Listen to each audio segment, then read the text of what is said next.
A History of English Literature from Earliest Times to 1916 by Arthur Compton-Rickett. Narrated by Anita Saran. Part 1. English Literature in the Making. Widsith and Deor. Widsith is the earliest of the poems made by our forefathers on the continent. Widsith is the wide wanderer or far traveller. He tells of his wanderings, speaks of the feudal halls in which he sang, and how men loved his song and gave him gifts, so that wherever he went, he found a ready welcome. He sings of war, and not unfittingly, for had not he himself fought with the Huns? At the close of his poem, he praises his art inasmuch as it has brought him joy. Adversity he has known at times, but not so grievous that his art could find no solace for it. Another early poem is the Complaint of Deor. Deor also is a minstrel, but he is no wanderer.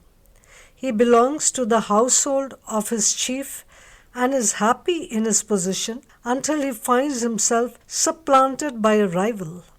But the singer bids himself take heart and endure his misfortune, and the note of stoical resignation is the insistent note. The poem is lyrical in form, with a definite refrain, and may be called our first English lyric. Deor gives the reverse side of the picture of the gleeman painted by Widsith. The manuscript poem dates from the 11th century and, like Beowulf, has been Christianized, but it is clearly an old heathen saga in origin. In addition to these wandering songs, there are traces of a saga about Finn, king of the North Frisians, in the Battle of Finnsburg, a fragment of an old pagan tale about Waldir of Aquitaine, and some curious verses sung by the Teutonic peasant while he followed his pastoral occupations or sailed on some voyage of adventure. Those were called the charms, and though, like Beowulf, they became later infused with religious sentiment, they are primarily heathen songs addressed to the elements, to the Valkyrie and to Woden. They are genuine nature myths filled with that mingled fear and love of the ancient earth that we find among primitive peoples. English literature after the Saxon conquest. The poetry. Hitherto, the poetry, though written in the English language, is not strictly part of the literature of England. The first native maker of English verse is Caedmon. He was a simple, unlettered man, an inmate of St. Hilda's monastery near Whitby, to whom fell the task of looking after the castle, leaving the feast and the singers because he could not take part. He fell asleep among the cattle, and while he slept, he dreamed that one came to him and commanded him to sing. "Of what am I to sing?" said Caedmon. "About the beginning of created things." He then fashioned a song about the creation and awakened from his dream. The song he remembered and made many more like it, and after this he became a monk.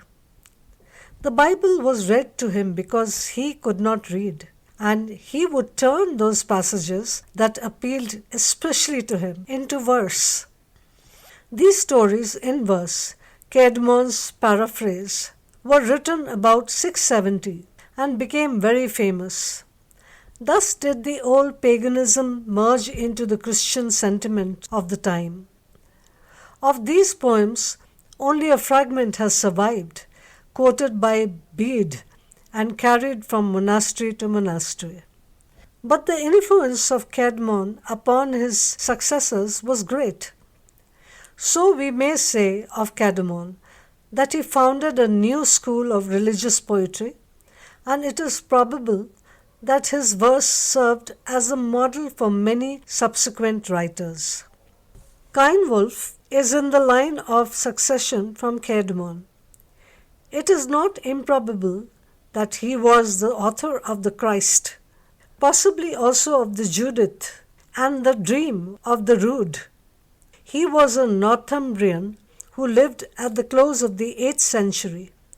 We know little about his outward life, save that his youth was happy and irresponsible, and that he underwent suddenly a spiritual change, and regretted the careless pleasures of his earlier years. His views of life find amplest expression in the Christ.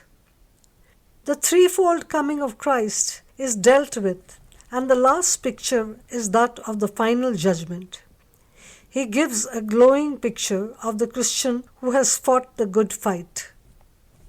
A gladsome host of men, youth without age, the glory of the heavenly chivalry, health without pain, for righteous workers and for souls sublime, rest without toil, there is day without dark gloom, ever gloriously bright, bliss without bale, friendship twixt friends forever without feud, peace without enmity for the blessed in heaven, in the communion of saints.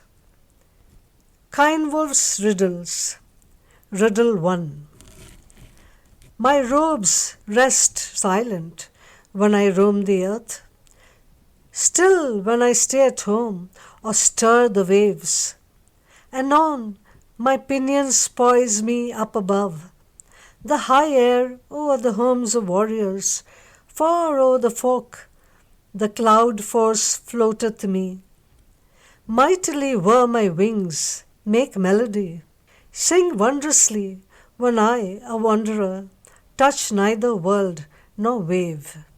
From A Swan. Riddle 6. Lo, the wind wafts aloft these little wights over the mountain brows. Full black are they, swart, sable-clad, yet softly voice in song. They wander forth in clouds and clearly wail, float toward the forest heights, or fly above the city dwellings of the sons of men. Behold, they name themselves. From A Gnat. There is the note of passion in this verse, but a note also of joy and confidence alien to the old pagan melancholy. Like a true Saxon, he sings of the clashing of the sea waves and the rolling of the waters, and of foaming billows that cover the earth. During the following century, the scattered poems of the past were gathered together into collections, and in the 10th century, religious poetry is mingled with plentiful war songs, such as the Song of Brunanburg, 937, where the conflict between Saxon and Danes figures prominently. Characteristics of Anglo-Saxon poetry. 1. It resembles Hebrew poetry, indulging in parallelism and metaphorical phrases. 2. In meter, it is marked by accent and persistent alliteration. 3. Rhyme is absent, and there are no definite number of syllables. The meter undergoes a good many variations and responds to the nature of the subject. 4. The poetry was sung, for in early times poetry and music were one and indivisible, and the minstrel was free to modify the movement of the verse. Any modification introduced was, however, subject to certain rules. There were always 4 accented syllables and 3 alliterative syllables. Many changes were wrought later in the Middle English period through French influences, but the trick of alliteration has become an integral part of all English poetry, and though no longer a structural part of English prosody, is regarded today as an ornament, not an essential. It has been used with most remarkable effect by Swinburne. 5. There is a prevalence of compound words by means of which the poet sought to condense the qualities of a subject. This characteristic also has survived.